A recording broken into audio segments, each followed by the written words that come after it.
प्रणाम। आज एक बहुत बड़ी कंट्रोवर्सी मीडिया में और देश में फैल गई है। क्या साधना से सिद्धि होती है? उपासना से सिद्धि होती है क्या?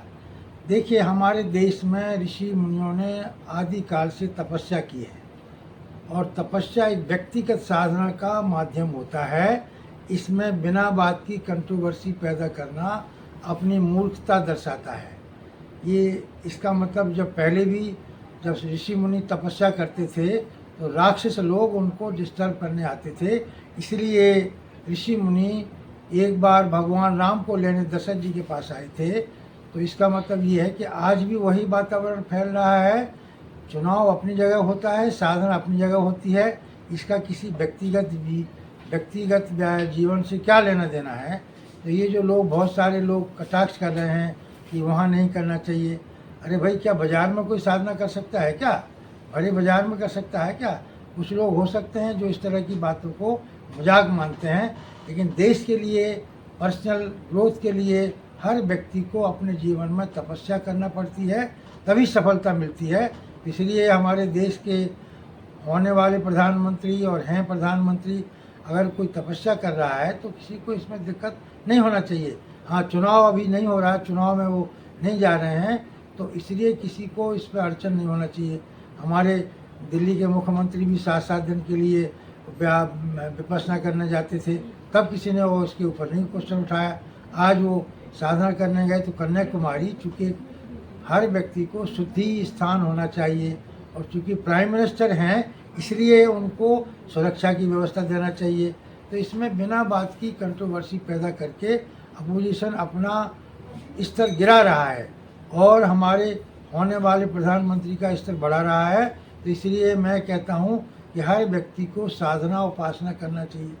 आपके पास 24 घंटे होते हैं, 24 घंटे में मंत्रों की साधना करना, तो सोने से पहले साधना करना और जागने के बाद करना। तो जागने के पहले जो हम मंत्र उच्चारण करते हैं वो होता है कराग्रवस्ते लक्ष्मी, कर मध्य सरस्वती, कर मूलो स्थितो ब्रह्मा, प्रभाते कर दर्शनम। तो इसमें भी कल कोई आपत्ति करेगा? अरे भाई, ये मंत्र हैं जो हमारी शरीर की रचना है, उसके हिसाब से हम मंत्रों की उपासना करते हैं, मंत्रों को उच्चारण करते हैं। इसी प्रकार से जैसे हम पूरे संसार को कैसे करें, तो शांताकारम, भगवान का रूप क्या है? शांताकारम भुजग शयनम पद्मनाभम सुरेशम विश्वधारम गगन सदृशम मेघवर्णम सुमांगम लक्ष्मीकांतम कमल नयनम योग विरध्यान गम्यम। ये भी मंत्र की साधना है।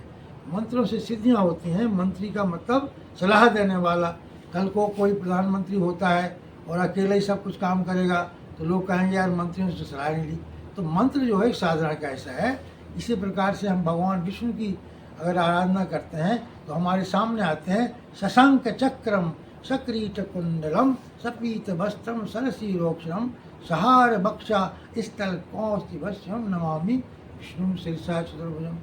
तो कल को हम गुरु की आराधना करते हैं। गुरु ब्रह्मा गुरु विष्णु गुरु देवो महेश्वरा गुरु साक्षात परब्रह्मा तस्मै श्री गुरुवे नमः। तो इसमें किस प्रकार का विवाद पैदा करना है? ये तो एक सर्व व्यक्ति, अगर आप नहीं जानते साधना करना तो यहाँ सीख जाओ आके। अगर आपको पता नहीं है साधना क्या होती है, तपस्या क्या होती है, किस प्रकार से तपस्या से सिद्धियाँ मिलती हैं, ध्यान मिलता है, वरदान मिलते हैं, लोग ब्रह्म की तपस्या करते हैं, विष्णु की तपस्या करते हैं, शिव की तपस्या करते हैं, तो उसको कंट्रोवर्सी, विवाद बनाना व्यर्थ की बात है? इसलिए भगवान कृष्ण कहते हैं अनन्यश्चिंत्य आत्मा यो माम में जना पर्युपास्ते तेषाम नित्य वियुक्तानाम योग क्षेमम वहाम्यहम्। ध्यान मूलम गुरु मूर्ति, पूजा मूलम बुधम है, मंत्र मूलम गुरु वाक्यम, गुरु कृपा है, मोक्ष मूलम गुरु कृपा। तो आप इस बात की कंट्रोवर्सी जो आज पैदा कर रहे हैं, मुझे बड़ा असहज महसूस हो रहा है। हम समझते हैं उनको गुरुओं की कमी है तो उनको गुरु की शरण में जाना चाहिए। आज के जो नेता हमारे बहुत सारे हैं जो बिना गुरु के रहते हैं, गुरु बिन कृपा नहीं होती है। तो इसलिए ध्यान मूलम, ध्यान करना चाहिए अपने गुरु मंत्र भी हो सकता है, गुरु इष्ट भी हो सकता है, गुरु आपका फोटो भी हो सकती है, गुरु आपका मंदिर भी हो सकता है। इससे गुरु का ध्यान करना, उपासना करना, साधना से सिद्धियाँ प्राप्त करना चाहते हैं तो हमारे वाल्मीकि देखिए उस समय जब कोई चीज़ घटित भी नहीं हुई तो वाल्मीकि ने रामायण की रचना कर दी और वही घटित हुआ जो उनने लिख दिया।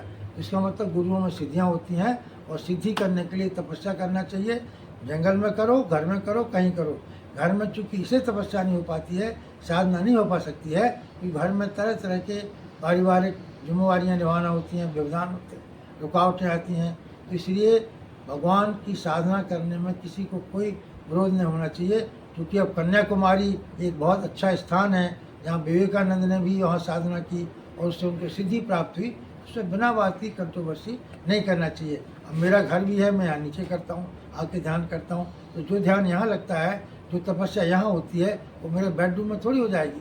इसलिए हमारा सबसे अनुरोध है कि आप हर व्यक्ति को, जिस प्रकार से हमारे प्रधानमंत्री 2 महीने की, 3 महीने की, कभी कोई छुट्टियाँ नहीं ली उन्होंने, और इस प्रकार की कोई छुट्टी थोड़ी ले रहे हैं। अभी चूँकि ना तो शासन चल रहा है, ना कोई प्रशासन चल रहा है, तो इस वैक्यूम पीरियड में अगर वो चले गए तो उनका बहुत सम्मान करना चाहिए।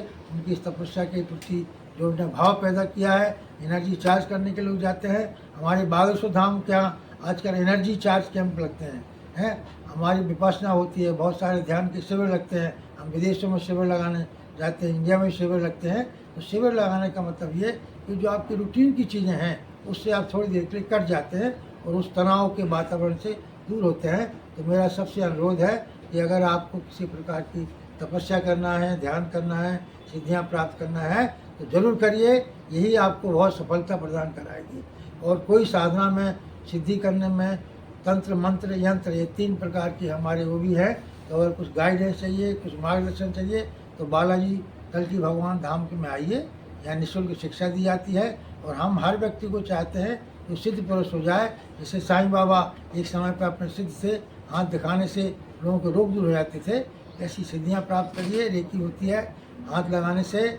तो मैं पुनः आपका बहुत बहुत सम्मान करता हूँ कि आप ध्यान करिए, साधना करिए, तपस्या करिए, मंत्रों का निरंतर जाप करिए, चालीसा पढ़िए, उससे आपकी सिद्धियाँ मिलेंगी। और किसी को दिक्कत हो 2228 और टर्म लाइन में आए, यहाँ आपका स्वागत है। 9811114180 में फ़ोन कर सकते हैं। 88266126 में 26 में आप व्हाट्सअप कर सकते हैं। 98972909018889 में आकर करके फ़ोन कर सकते हैं। आपने मेरी बात को सुना, अच्छी लगे तो लोगों को बताइए। बहुत बहुत धन्यवाद, आपने मेरी बात को ध्यान से सुना। और मैं आपके अंदर बैठे परमात्मा ईश्वर को नमस्कार करता हूँ, प्रणाम करता हूँ। जय भोले की।